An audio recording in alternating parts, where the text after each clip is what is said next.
కామారెడ్డి జిల్లా ఎల్లారెడ్డి రేంజ్ పరిధిలో హాజీపూర్ కట్ట క్రింది తండాలో అడవి పందుల నుంచి పంట రక్షణ కోసం వేసిన కరెంటు తీగకు చిరుత తగిలి విద్యుత్ షాక్ తో మృతి చెందినట్లు ఫారెస్ట్ అధికారులు తెలిపారు. ఈ ఘటన జరిగి 2 రోజులు అవుతున్నట్లు గ్రామస్తుల ద్వారా ఫారెస్ట్ అధికారులు సమాచారం తెలుసుకున్నారు. ఆలస్యంగా వెలుగులోకి వచ్చిన ఈ సంఘటనతో ఉలిక్కిపడ్డ ఫారెస్ట్ అధికారుల విచారణలో అడవి జంతువుల నుంచి రక్షణ కోసం తాము కరెంటు తీగలు పెట్టినట్లు రైతు వివరించారు. అదే వైరుకు చిరుతపులి తగిలి మృతి చెందిందని అధికారులతో రైతు తెలిపారు. మృతి చెందిన చిరుతను పూడ్చిపెట్టినట్టుగా రైతు తెలిపాడు. అయితే ఈ సంఘటన జరిగి 2 రోజులు గడుస్తున్నా ఫారెస్ట్ అధికారులకు తెలియకపోవడం పట్ల జంతు ప్రేమికులు ఆగ్రహం వ్యక్తం చేస్తున్నారు. నిన్న రాత్రి గ్రామానికి చెందిన ఒకరు డైల్ 100కు సమాచారం ఇవ్వడంతో ఈ ఘటన వెలుగులోకి వచ్చినట్లు గ్రామస్తులు పేర్కొన్నారు. సంఘటనా స్థలం వద్దకు చేరుకున్న ఫారెస్ట్ అధికారులు పాతిపెట్టిన చిరుతను బయటకు తీయించి పోస్ట్ మార్టం నిర్వహించారు. ఘటనకు సంబంధించిన పూర్తి వివరాలు విచారణ అనంతరం వెల్లడిస్తామని ఫారెస్ట్ అధికారులు తెలిపారు. పేరు PV Ramakrishna, forest divisional officer Kamareddy పనిచేస్తూ ఉన్నాను. ఇక్కడ జరిగిన విషయం ఏంటంటే, ఈరోజు ఉదయం మాకు ఒక రిలయబుల్ ఇన్ఫర్మేషన్ వచ్చింది.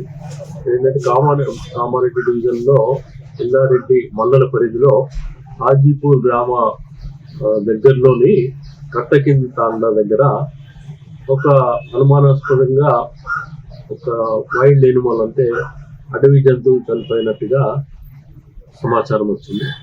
వెంటనే నేను ఎల్లారెడ్డి అటవీ రేంజ్ అధికారిని అదేవిధంగా సిబ్బందిని అప్రమత్తం చేసి ఆ గ్రామానికి పంపించడం జరిగింది. అక్కడ వాళ్ళు వెళ్ళిన తర్వాత అక్కడ విచారించి తర్వాత నాకు ఇన్ఫర్మేషన్ ఇచ్చినారు. సో అది నిజమే అన్నట్టుగా.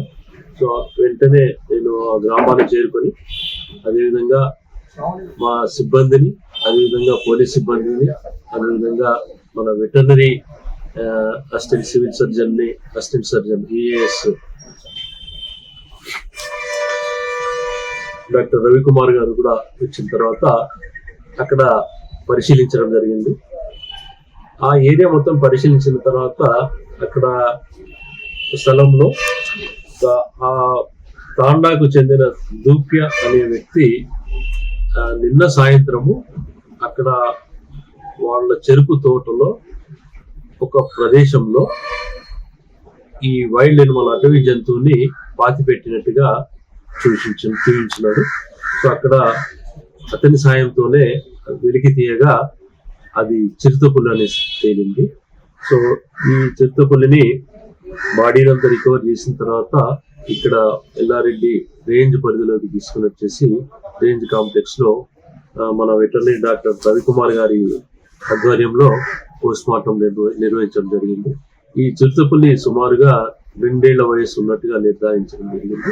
అదేవిధంగా ఈ చిరుతపులి ఆడ చిరుతపులి ఉన్నది. సో ఇది సుమారుగా ఒక 2 రోజుల కిందనే చనిపోయినట్టుగా ఇప్పుడే బ్యూటిఫికేషన్ అవుతా ఉంది. సో ఈ విధంగా ఇక్కడ జరిగిన విషయం ఏంటంటే, అక్కడ వాళ్ళు చెరుకు తోటని రక్షించుకునేటందుకు చుట్టూరా వైర్ వేసేసి దాన్ని కరెంటు సప్లై చేసినట్టుగా తెలిసింది. సో ఆ వైర్ కి తగిలి ఈ చిరుతపులి చనిపోయింది వచ్చేసి ఒకటి అనుమానిస్తున్నాం. సో 2 రోజుల కిందనే చనిపోయి పడి ఉంటే నిన్న సాయంత్రము ఈ దూప్య అనే వ్యక్తి సంబంధిత అధికారులకు మాకు కానీ ఇన్ఫార్మ్ చేయకుండా అక్కడ పాతి పెట్టడం జరిగింది.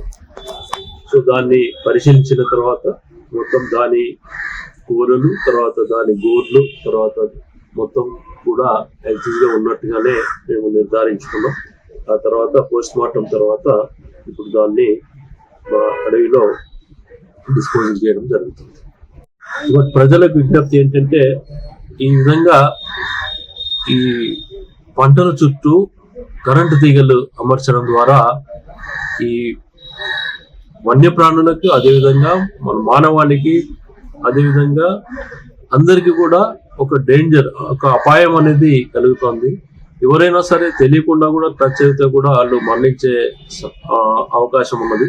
కాబట్టి ఈ కరెంటు తీగలు అనేది ఏర్పాటు చేసుకోవద్దనేసి మా అటవీ శాఖ తరఫున విజ్ఞప్తి చేస్తున్నాం. ఇకపోతే కామారెడ్డి పరిధిలో ఈ ఎల్లారెడ్డి ఏరియా మంచి ఫారెస్ట్ ఏరియా ఉన్నది. ఈ గుట్టలు, అడవి ఉన్న ప్రాంతంలో అటవీ జంతువులు, ముఖ్యంగా చిరుతపులులు, అదేవిధంగా స్లాత్ బేర్స్ కూడా ఉన్నాయి. సో వీటిని రక్షించుకోవాల్సిన బాధ్యత మనందరిపైన కూడా ఉన్నది. సో ఈ విధంగా మరొకసారి ప్రజలకు విజ్ఞప్తి చేస్తాం.